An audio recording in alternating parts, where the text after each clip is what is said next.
Fala pessoal, sejam bem-vindos a mais um vídeo aqui do meu canal. Para quem ainda não me conhece, meu nome é Matheus Ornella, sou jornalista e comentarista de esportes americanos. Antes de tudo, se você ainda não é inscrito, eu vou pedir para você se inscrever aqui no canal, deixar o seu like, o seu comentário, compartilhar esse conteúdo para que ele chegue até mais pessoas. Estou buscando 1.900 inscritos aqui no YouTube. Então, se você está conferindo pela primeira vez o canal ou já é da audiência, mas ainda não é inscrito, é só se inscrever, deixar seu like, é totalmente de graça, né, para você poder me ajudar. Se você quiser conhecer as minhas outras redes sociais, os links estão todos aqui na descrição. E se você quiser ajudar financeiramente o meu trabalho, eu estou com a campanha do Apoia-se, onde a partir de R$ 1 por mês você me ajuda a continuar criando conteúdo de futebol americano e de outras modalidades para vocês.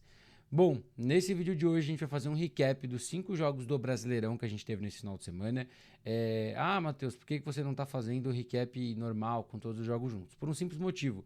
Tem jogos da BFA que ainda não saíram, né? Então, assim, quando tiver todos os jogos, eu faço só da BFA e eu quero tentar otimizar o tempo, né? Então, se eu já tenho todos os jogos do Brasileirão, mesmo que não tenha compacto de todos, por favor, times, façam compactos, não é um trabalho tão complicado de fazer, né? Vou falar isso toda semana, mas enfim. Como eu já tinha todos os jogos do Brasileirão, eu dei um enfoque maior em ver esses jogos. Eu vi boa parte dos jogos da BFA também, mas aí eu vou fazer um vídeo dedicado para cada um dos jogos, beleza? De cada uma das competições. Mas vamos falar então dos 5 jogos que a gente teve pelo Brasileirão, começando pelos jogos da D2. Né? Para abrir o nosso recap, a gente tem a vitória do Porto Alegre Pumpkins por 48-6 contra o Carlos Barbosa Chimangos. Né? As duas equipes encerram sua participação na fase de grupos, né? O Chimangos encerra sua participação no Brasileirão, né, com uma vitória e 3 derrotas, e o Pumpkins garante a sua ida para os playoffs, né, fechou 4-0, é um forte candidato ao Seed 1, né, a gente tem aí que ver os últimos jogos de todas as equipes acontecerem, mas o Pumpkins já está classificado e classificado como um dos líderes, né, então vai ter aí a preferência de mando muito provavelmente no seu jogo, pelo menos no seu primeiro jogo de playoff, né, e do jogo, eu acho que assim, foi um pouco do retrato do que a gente viu das equipes durante todo o campeonato, com exceção de uma grande partida do Pumpkins correndo com a bola. Né? Esse tinha sido o principal problema da equipe de Porto Alegre durante a fase de grupos. Né? Não era um time que conseguia correr com qualidade, né? Mas fez algumas adaptações no seu jogo terrestre e conseguiu trazer um jogo muito melhor. Né? E essas adaptações encaixaram direitinho para o Arthur. Né, das 200, foram mais de 200 jardas que a equipe teve correndo com a bola, só o Arthur teve 172, então assim, foi um ajuste muito simples, de um pouco do estilo de correr com a bola, evitando tantas corridas pelo meio, dando mais espaços por fora dos tackles para os running backs fazerem o seu trabalho, e o Arthur tirou muito proveito disso, né, eu teve o outro running back também que correu bem com a bola, me fugiu o nome dele aqui, mas assim, conseguindo ter esse efeito a mais também para o time, produzindo mais de 200 jardas pelo chão. Eu acho que foi até a maior marca que a equipe teve no Brasileirão.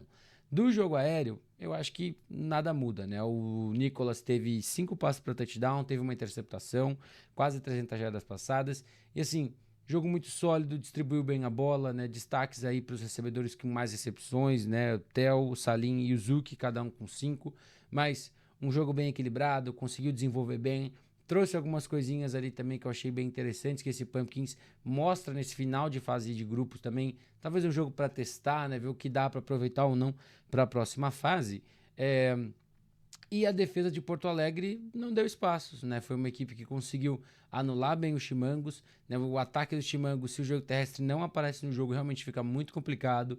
O Vaz mostrou muitas limitações durante todos os 4 jogos da equipe dos Chimangos. Mais uma vez sofreu uma interceptação que virou uma pick six. E o jogo terrestre é o motor-chave desse time, né? Então, se não conseguir correr com a bola, não vai conseguir ter um ritmo legal para passar, né? É uma equipe que precisa dessa primeira parte para que a segunda opere. Né? Então a defesa não deu muitos espaços, foi uma defesa que cometeu muitas faltas, isso já está acontecendo e pode ser um problema nos playoffs, não é de hoje, então o time tem que corrigir um pouco isso e também corrigir ali algumas coisinhas de special teams, né? Alguns errinhos que podem ser que podem te morder lá nos playoffs, né? Deu a única posição de campo boa para os Chimangos foi lá e capitalizou, mas assim, no geral, um bom jogo desse Pumpkins, mereceu a liderança do grupo, quando pegou o adversário mais forte, que era o Paraná Guardian Saints, dominou, né, o jogo e conseguiu vencer também, então é uma equipe que vai ser muito interessante, é um dos candidatos ao título desde o começo e mantenho essa opinião. Tem aí o quarterback tá jogando melhor entre todos, né? É um candidato forte ao MVP da D2, o Nicholas. E do Chimangos, eu acho que sim, foi uma boa participação. Não foi tão boa quanto do ano passado, isso é óbvio. Mas assim, é uma equipe que conseguiu mostrar seu valor, é uma equipe que mostrou potencial em alguns momentos, mas que tem que se desenvolver como um todo, né? Tem que entender melhor quando ter um plano B no seu ataque, né? Sua defesa também tem que melhorar em vários aspectos pequenos. Conseguiu forçar algumas paradas, conseguiu forçar alguns turnovers on downs, mas no geral o Pumpkins conseguiu controlar bem o jogo. Então é um aprendizado para essa equipe, e espero que ano que vem venha melhor, tanto para o estadual quanto para o Brasileirão, se voltar para o Brasileirão no ano que vem. Dando sequência, temos 2 jogos do grupo C, se eu não estou enganado, grupo C ou grupo D agora, me fugiu da cabeça. Acho que é grupo D. Né? Tivemos 2 jogos que rolaram lá em Leme. Vou começar falando de Goiânia Saints 0, Ocelotes 43. Né? Mais um jogo sólido dessa equipe do Ocelotes, mais uma vez mostrando toda a sua força dentro da D2. Esse é um dos motivos que eu batia tanto na tecla que o Ocelotes já tinha que estar jogando nacionais há mais tempo. É uma equipe que jogou por muitos anos regionais dentro de São Paulo e tudo mais. A gente, respeita essa decisão, mas era uma equipe que tinha um potencial para fazer um estrago numa D2 e está fazendo isso. A defesa em 3 jogos não cedeu pontos, né? Os únicos 2 pontos cedidos foram num safety do ataque, então 0 pontos cedidos em 12 quartos de futebol americano é muita coisa. Cedeu só 2 first downs no jogo inteiro, né? Isso é uma marca impressionante, independente do nível do seu adversário. E ofensivamente temos que destacar o Derão. Eu sou um crítico do Derão passando a bola, sei de todas as limitações que ele tem quando o jogo precisa ser mais aéreo, mas um jogo muito bom dele, 5 passes para touchdown, contou também com uma ótima atuação do Miles e do Nolan, né? O Miles conseguindo ter um primeiro jogo bom, né? Na estreia não foi tão legal, o Nolan já estava aparecendo um pouco mais, o Miles também teve um bom segundo jogo, teve um touchdown anulado ali por uma falta pessoal, comemorou antes da hora, depois foi e fez outro, então assim, e o Derão correu para um TD também, né? Então participou diretamente dos 6 touchdowns, e assim, muito mérito pro Derão, né? Ele com certeza sabe dos problemas que ele tem passando com a bola, e mesmo assim é um cara que insiste, que persiste, e que se conseguir ser minimamente produtivo passando a bola, esse ataque do Ocelotes vai ter, né, muito mais destaque e vai conseguir ser um ataque muito mais perigoso, né? E agora o Ocelotes tem o último jogo contra o Sorocaba Vipers. Se vencer, garante a classificação direta, né, como líder. Se perder, a gente entra numa continha matemática, principalmente se o Vikings vencer o Goiânia Saints. Inclusive, deixa nos comentários se vocês querem que eu faça um vídeo sobre isso, explicando como funciona o empate triplo, né, no caso do Brasileirão. É bem parecido com aqui em São Paulo, então quem acompanha a SPFL sabe como funcionam os empates triplos, né, de confrontos entre as equipes empatadas e tudo mais. Mas para facilitar, né, resumidamente, a equipe do Ocelotes vai classificar em primeiro, praticamente classifica em primeiro se vencer, obviamente, se perder por... Eu acho que pela minha conta que eu tinha feito de cabeça, eu acho que são 18 pontos. Então, se não perder por 18 pontos, vai se classificar como primeiro do seu grupo. Mas essa é uma coisa para outro vídeo, eu vou fazer a continha mais certa para a gente poder falar nos próximos jogos, né? Do Ocelotes é isso. Do Goiânia Saints, primeiro, a equipe foi muito guerreira de ter vindo para São Paulo, a gente sabe de todos os problemas que a equipe teve, né? Tinha uma parceria com o governo do estado, essa parceria acabou dando um problema lá de corte de verba e tudo mais, a gente sabe como essa burocracia é um saco, e a equipe deu um jeito de vir, vai ter mais uma viagem para fazer, então torço para que eles consigam vir e fechar nessa sua participação, vão brigar para fechar com 2-2, matematicamente não tem mais chances de ir aos playoffs, né? Muito difícil, mesmo que vençam e vençam bem a equipe do Vikings, seria muito complicado. E assim, ofensivamente não dá para falar nada de um ataque que só teve 2 first downs. Da defesa, conseguiu até evitar, né, que o jogo terrestre do Ocelotes tivesse muito volume, né? Mas a secundária errou bastante, né? Deu ali espaços para que o Derão conseguisse passar a bola, e é um time que tem que se desenvolver, é um time que tem que aprender, tem muito jogador novo ali, pelo que algumas pessoas me falaram, e assim, esse é o problema talvez de você não ter tantos jogos no primeiro semestre, você não tem tanta oportunidade de rodar, então é torcer, né, para que mais equipes apareçam, outras equipes que a gente sabe que tem ali na região possam também se ajudar e se fortalecer em ter amistosos, ter regionais, né, e que eventos que as equipes possam rodar e se testar cada vez mais. Partindo agora para Sorocaba Vipers 64, Piracicaba Kenny Cutters 8, né? Oficialmente a gente pode falar, né? Branco Menezes está de volta ao Sorocaba Vipers. Era uma informação que eu já tinha escutado há pouco mais de um mês, né? Um pouquinho antes do Vipers entrar no Brasileirão D2, né? Já tinha ouvido algumas coisinhas que ele estava para voltar da França, né? O que já tinha voltado, né? Para quem não sabe, o Branco jogou o primeiro semestre lá na França, né? E teve momentos muito bons. Mas não jogou no primeiro jogo, não jogou no segundo jogo, apareceu para o terceiro jogo e trouxe o impacto que a gente imaginava. 4 touchdowns para ele, primeira vez que ele tocou na bola foi um touchdown, praticamente toda vez que ele tocou na bola foi uma primeira descida. É um cara que aprendeu a correr ainda mais, é um cara que já tinha atleticismo, já tinha velocidade e aprendeu a correr de forma mais inteligente com o passar dos anos. Então é um cara que acha espaços, que procura melhor os buracos para produzir e produziu muito bem, né? Indiscutivelmente foi destaque dessa partida e ter ele na partida também potencializa as carregadas dos outros running backs. Né? O Tyson, que segurou o Rojão desde a lesão do JP, é um cara que não tem talvez a mesma explosão, mas é um cara que é muito forte, é um cara que consegue também produzir correndo mais em espaço. O Fred também, que é mais o cara ali de situação de terceira descida curta, mais de goal line e tudo mais. E eles também conseguiram ter boas situações quando o Branco estava fora. Né? Então você consegue, com um jogador, de certa forma, todo o backfield melhora. Né? Além de dividir mais as carregadas, você consegue ser situacional, né? Para que todos possam jogar bem e todos possam ter oportunidade de jogar. Né? Eu acho que, resumidamente, né, esse ataque tem muito disso, mas vale a gente destacar que esse Sorocaba Vipers soube usar muito bem do play action. Né? Tentou poucos passes, né? Só em situações ali de relógio acabando, que a equipe começou a soltar um monte de bomba para tentar pontuar. O Viper sabe que precisa de saldo. Né? Eu já falei, o saldo só vai ter um peso mesmo nesse último jogo agora contra o Ocelotes, né? Mas se vencer, precisa. É que a situação do Vipers, né? Eu não quero ficar entrando tanto nessa parte da matemática agora, porque eu não quero falar nenhum valor errado. Né? Mas a situação do Vipers é uma situação bem, bem complicada. Né? Porque assim, pro Vipers, se não vencer o Ocelotes, não adianta de nada. Porque no pior cenário onde o Vikings ficasse 2-2, no confronto direto o Vikings ficaria em segundo e o Vipers estaria eliminado. Né? Então o Vipers precisa vencer o Ocelotes, torcer para o Vikings não ganhar, ou vencer o Ocelotes por mais de 18 pontos, para que no critério de desempate triplo ele fique com o primeiro lugar.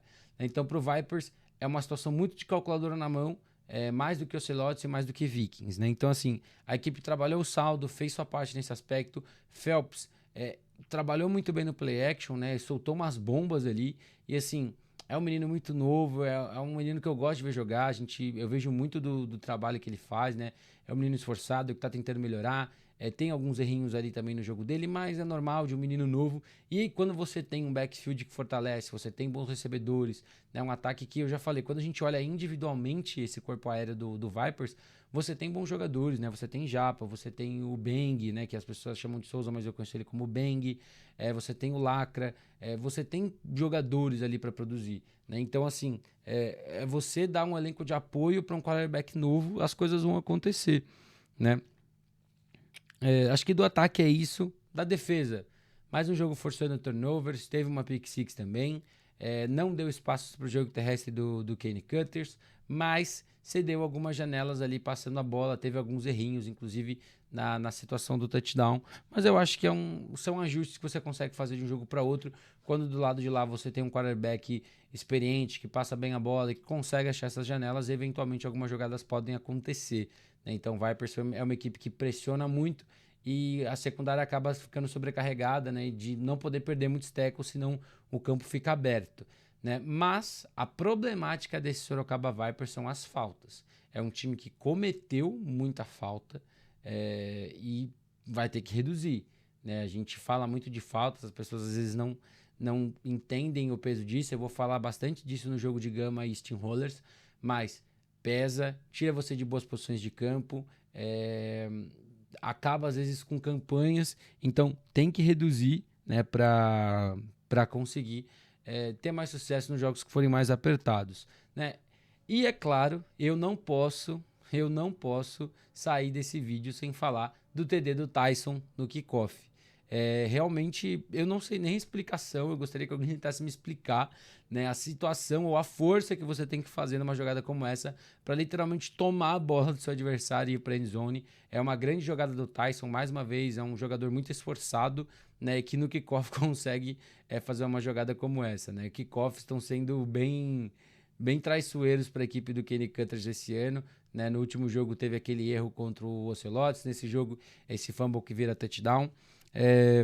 E do Cutters, né, para falar um pouco da equipe também, assim, a equipe se despede, né, foi o quarto e último jogo do Cutters, fechou 0-4, o primeiro jogo foi muito bom, aí o segundo e o terceiro não foi bom, esse último também não, mas dentro das limitações do seu ataque, teve alguma produção. O Iago conseguiu achar algumas janelas, a equipe fez o que podia, tentou ali fazer algumas coisas um pouco diferentes. Teve um touchdown, né? Então acho que é bom você terminar o ano com o touchdown. A defesa foi totalmente dominada pelo chão, né? Realmente é um time que fisicamente não conseguiu segurar na maioria dos seus jogos. No jogo aéreo também sofreu, mas teve ali algumas situações que forçou paradas. É um time em desenvolvimento, né? Tem um quarterback, mais uma vez, tem o Iago, que é um cara experiente, é um cara veterano, é um cara que pode fazer algo a mais, mas todo mundo tem que melhorar, o elenco todo tem que melhorar, ele também tem que melhorar. Teve algumas situações ali de interceptações ruins do jogo dele, e eu torço muito para que esse time volte para a SPFL ano que vem, né? Não jogou na SPFL esse ano, e eu acho que é uma equipe que na SPFL, na Série Prata, vai ter chances de brigar por título, vai ter chances de rodar mais coisa, vai estar jogando com adversários mais dentro do seu nível e do seu parâmetro, e a equipe vai ter mais chances de vencer e performar melhor. Indo agora para os 2 jogos da D1, né? Tivemos 2 jogos pela D1, 2 jogos do Intergrupos, mais uma vez, né? Grupo A contra Grupo C. A gente tinha tido na semana passada ou retrasada 2 jogos, agora nós tivemos outros 2, começando por Moura Lacerda Dragon 0, Curitiba Crocodiles 21. Né? Já falei disso num vídeo que saiu no Instagram. Destaque desse jogo, as 2 defesas. Né? Não fiquei impressionado com o jogo do Taylor Palmer.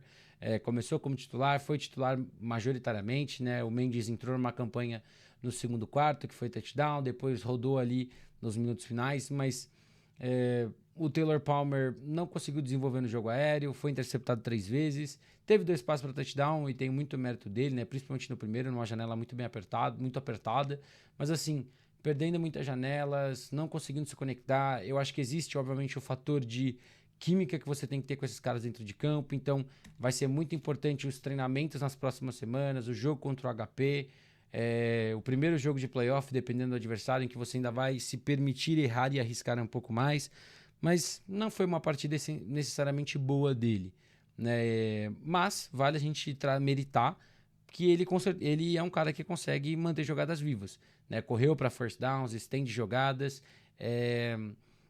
nas situações em que a secundária do Dragons fechou ali as janelas de passe, ele pegou e correu, né? E eu acho que é até uma coisa que de repente pode se desenhar algumas jogadas de corrida para ele, né? Algumas options com o Santucci, né? E assim, e os outros running backs. Então, teve flashes de bom quarterback, mas ainda não teve um bom jogo. Ok, é o primeiro jogo, é normal, não tô dizendo que é um desastre, mas eu acho que assim, as pessoas talvez estivessem esperando um pouco mais dele para essa estreia, mas é normal também, como eu falei, a química com os wide receivers ela pode pesar muito nesses primeiros jogos e encarar uma secundária que é boa. Né? Eu acho que assim, para quem é de São Paulo e para quem acompanha o Dragons, sabe que o Dragons tem uma secundária muito boa. Foram 4 interceptações, destaque para as 3 interceptações do novato, 8 para ele já nesse ano, é um cara que realmente é um ball hawker, e deu muito trabalho realmente para esse ataque aéreo do Croco fluir. Né? Já o jogo terrestre funciona muito bem, né? Eu acho que tiveram boas corridas do Santucci, boas corridas do Francelino, Francelino, né, o outro running back. Às vezes eu erro alguns nomes e eu peço até desculpa se eu estiver errando. Mas assim, além das corridas do Palmer, que foram mais corridas improvisadas, né, mas que conseguiu forçar erros ali da defesa do Dragons.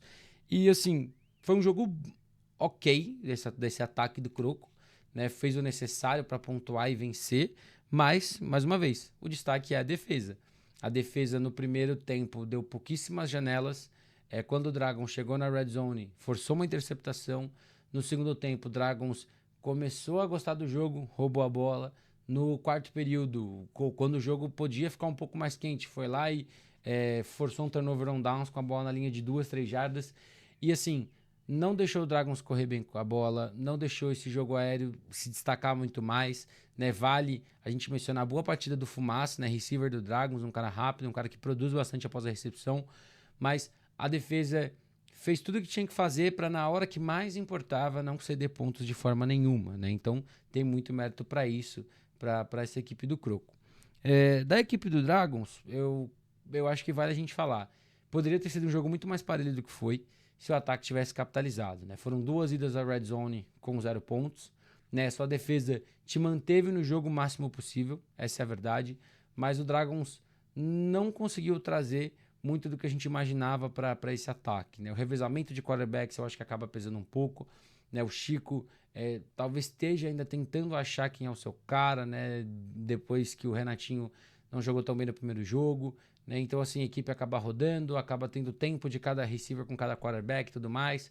As screens tiveram alguns bons momentos com os seus running backs, mas foi um ataque que teve problemas, né? Os snaps também atrapalharam, porque foi uma equipe que se propôs a passar rápido a bola, né? Então, quando o snap vem muito alto, até o QB ajustar e tudo mais, isso atrapalha, né? Para que esse ataque consiga ter fluidez. Então, são vários pequenos detalhezinhos, mais uma grande defesa do outro lado, que não permitiram que o Dragons fizesse pontos, né? O futuro dessa equipe do Dragons agora é contra o Guarulhos Rhinos, né? Dentro desse grupo C, o Gama, no melhor cenário, vai ficar 1-3, né? O Rhino já tem 2-1, o Dragons tem 1-2 e vai jogar em casa para decidir se vai para os playoffs ou não. Se vencer o Dragons, irá para os playoffs. Se não vencer o Dragons, muito provavelmente estará eliminado. Dificilmente vai se qualificar como um dos melhores terceiros colocados. Né? Mas eu acho que desse jogo é isso. Né? Mais uma vez, destaque totais as duas defesas. Fizeram um grande trabalho, jogaram muito bem. Né, e muito mérito para as trincheiras do Croco, né, realmente gerando muita pressão, forçando muito sacks, conseguindo forçar muitos erros ali da linha ofensiva adversária. Para fechar o nosso vídeo, vamos falar de Corinthians Steamrollers 32, Gama LR 0. Que surpresa essa vitória do Corinthians Steamrollers. Era minha aposta de vitória, sim, mas o Corinthians trouxe um jogo muito melhor do que eu imaginava, especialmente na defesa. Essa defesa que já tinha feito um bom trabalho contra o HP Futebol, zerou esse Gama, se adaptou ao que o adversário estava fazendo, forçou ali paradas em momentos cruciais para não ceder primeiras descidas e foi coroada no final com um fumble retornado para touchdown e com outro turnover. Então, uma grande partida dessa unidade que está me surpreendendo, principalmente nas trincheiras. Principalmente nas trincheiras, esse Corinthians Steamrollers está jogando melhor, está se adaptando, está se ajustando e está fazendo o time jogar bem. Então, uma grata surpresa o que essa defesa do Fernando está fazendo. É um trabalho em construção, não estreou bem, conseguiu dar a volta por cima, terá um grande desafio no último jogo, que será o Brown Spiders, que apesar de não estar jogando bem, é uma equipe que tem um bom running back, é uma equipe que é física e é uma equipe que tem jogadores que podem produzir ali uma vez que estejam com a bola na mão. Mas queria, antes de tudo, destacar a boa atuação da defesa do Corinthians Steamrollers, né, que forçou esses 2 turnovers. Do jogo, né, vamos falar também de momento. Né, eu falo de momento, as pessoas talvez não entendam ainda isso ou acham que é um exagero da minha parte, mas olha o começo do jogo. Né, a primeira campanha do Gama, 3 de fora, e vem ali um chute que é retornado para o Camara para o touchdown. Né? Tá aparecendo replay, todo jogo praticamente a gente tem um TD de special team do Camara. É um menino muito bom, é um menino muito veloz, é um menino que consegue produzir quando parece que não tem de onde tirar, né? E o time consegue fazer algumas coisas. Campanha seguinte do Gama, também não dá em nada, vai pro punch, sofre algumas faltas, deixa o Corinthians Steamrollers numa boa posição de campo e mesmo com o ataque não conseguindo capitalizar, você confia no seu kicker para chutar um field goal de 52 jardas e o Emerson consegue converter. Então, nos primeiros 5 minutos de jogo, você abriu 10-0 porque você tirou proveito do momento do seu jogo. E assim, esse 10-0 carregou para o intervalo. Depois o Corinthians trabalhou para ter mais o field goal do Emerson de 43 jardas. Depois o time foi conseguindo achar espaços, a sua defesa dominou, te deixou em boas posições e a equipe construiu esse 32-0. Do ataque do Corinthians Steamrollers, vamos por partes. Primeiro, linha ofensiva. Fez o suficiente para que o jogo aéreo pudesse desenvolver como queria. Teve alguns momentos ali em jogadas de screens ou quando o Steam fez rollouts. Uma ou outra corrida do Ferrari, ela também tem seu mérito. Conseguiu fazer um jogo melhor, né? Mas o Steamrollers não está tentando correr tanto com a bola, né? Então eu acho que assim, é bom, é honesto, é você adaptar também o que você tem de material humano para o que você pode rodar, né? Falando dos recebedores, mais uma partida muito boa, né? Vários jogadores tendo a oportunidade de ficar com a bola na mão, de produzir após a recepção. Isso passa muito também de o Lee ter feito um jogo muito seguro, ele se arriscou muito pouco, eu acho que foram 2 ou 3 passes que ele arriscou janelas mais apertadas, bolas divididas e contestadas. No geral, ele pegou o que a defesa deu e produziu em cima disso, eu acho que isso é ótimo, ele precisava de um jogo desse mesmo, jogo seguro, né? E assim, o ataque fluiu muito bem dentro da sua realidade, né? Aos poucos foi achando janelas, teve uma trick play ali também para ganhar um caminhão de jardas, que colocou o time numa boa posição. E assim, um ataque que está se adequando à realidade de cada jogo e está conseguindo se achar. E eu queria destacar também, eu não falei do Ferrari, né? Mas o Ferrari também, com menos jogo corrido, ele tem menos janelas para aparecer, mas nas que ele teve, eu acho que ele conseguiu desenvolver legal. Mas eu queria muito destacar a questão do Emanuel, né? O Emanuel Rodrigues, né? QB que já tinha aparecido um pouquinho no jogo contra o HP, né? O Lee sentiu uma lesão aparentemente em um momento ali do jogo, né? Que ele saiu de campo ali até reclamando um pouco da pancada. O Emanuel assumiu e assim, cara, jogou bem, sabe? Não que a gente não esperasse, mas você tá colocando um menino que é muito novo, né? Porque eu acho que são as primeiras partidas dele com a equipe principal e jogando também no equipado. E assim, correu para um touchdown, passou para um touchdown, não fez nenhuma besteira, que eu acho que é o mais importante, porque é o maior perigo que você tem é você fazer uma besteira e a situação de jogo, o jogo tava confortável e tudo mais. Tudo bem, isso é mais um mérito para ele, levou a partida a sério, fez o que tinha que fazer, conseguiu conectar passes, né? É um cara que traz velocidade para esse jogo também, a gente já viu isso no jogo dele. Pode ser uma opção interessante para o futuro do Steamrollers, a gente não sabe como é a questão de quarterback para o ano que vem, né? O Lee assumiu porque o Matheus saiu e não tinha alguém de imediato para substituir, que tivesse pronto para carregar esse time. Vamos ver como vai ser tudo ano que vem. Né? E vamos ver o que dá para tirar do Emmanuel esse ano, né? De repente alguns pacotes ali, né? Na red zone, na goal line ele pegou e correu, né? Mas assim, é mais uma prova de que se desenvolvem bons jogadores ali, né? A gente pode falar de Camara, a gente pode falar do Kaká, né? O Kaká que voltou agora para os Steamrollers e teve interceptação no jogo contra o HP. Se eu não me engano, foi ele que recuperou o fumble e levou para o touchdown. Então assim, um jogo muito completinho desses Steamrollers que tá 2-1 e que decide seu futuro nos playoffs contra o Brown Spiders em São Paulo ou em Sorocaba, né? Que eu acho que é onde vai ser o jogo. Mas decide aqui no estado. E para falar do Gama, assim, realmente é uma equipe que não conseguiu se achar em nenhum dos 3 jogos. Né? A estreia, eu entendi, né? O West tinha acabado de chegar, então ele não tinha nenhuma semana com o time, muita coisa não encaixou. Contra o Dragons a gente viu algumas coisas, mas ainda faltou. E nesse jogo literalmente nada deu certo. Teve problema de snap, não conseguiu correr com a bola, os passes curtos, os recebedores não conseguiam desenvolver pós-recepção. A defesa fez o que pôde, né? Conseguiu no primeiro tempo conter bem o Corinthians, conseguiu ali no segundo tempo também ter seus momentos, mas não conseguiu ajustar ao que o ataque adversário estava fazendo. Não achou formas de parar o que o Corinthians queria rodar como um todo. Né? E assim, a equipe agora está eliminada, né, com 0-3, vai ter o último jogo contra o Rio Preto Vaders em Rio Preto, né, então encerra sua participação fora de casa, e eu acho que é uma equipe que, assim, temos a prova mais uma vez de que não é só um jogador americano que vai resolver, né, ou um gringo no caso, porque eu acho que o Ashley, se eu não me engano, ele é britânico, ele é jamaicano. Eu lembro, tive uma conversa com ele após o primeiro jogo, e assim, é uma equipe que tem que se desenvolver, tem jogadores experientes ali dentro do seu elenco, então é desenvolver, é entender, é se achar.